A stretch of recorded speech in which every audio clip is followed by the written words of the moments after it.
When you hear the word fire and division, it does.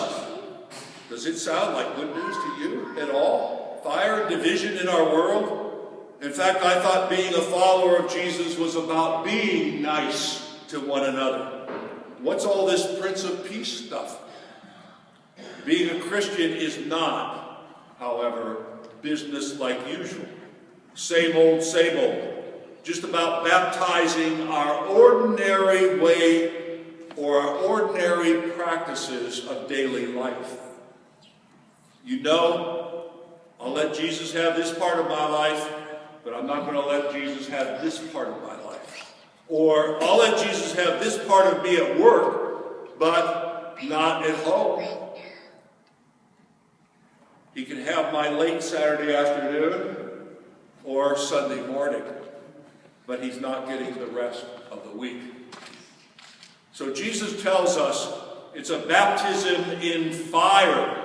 That's what the gospel is about today. A baptism in fire. And Jesus' view of an alternative way of living in this world. A world in which those in need are taken care of, where forgiveness becomes the norm. A world in which the poor are given good things. Remember the Magnificat? I remember one time when I was in Mingo Junction, Ohio as pastor, we were redoing the convent for our sisters. And they were the 6 sisters from Manitowoc, Wisconsin.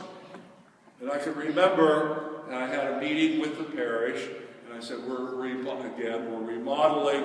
It seems like I'm always remodeling. But, we're remodeling the convent because it was in bad shape. And I can remember that meeting, someone said, well, I have an old couch that they can have. I have an old chair they can have. We have some old layups, you know. And I said, do we just hear ourselves? Did you just hear what we said? You can have this old thing and this old thing and this old thing. I think sometimes we do the same thing with the poor and those less fortunate than us. They can have the old stuff, but not the new stuff. Our Blessed Mother reminded us that at the Feast of the Assumption. Her soul magnified the Lord. Her life magnified the presence of the Lord in this world. And that's what we're supposed to do. Where our wealth is shared and not hoarded, a community where the weak and the lonely are welcomed. God's new community is a very radical vision of our world, is really a total renovation of our world. Not a fresh coat of paint at Easter and Christmas. Rather, it's like a wrecking ball. That's the gospel, the power of the gospel.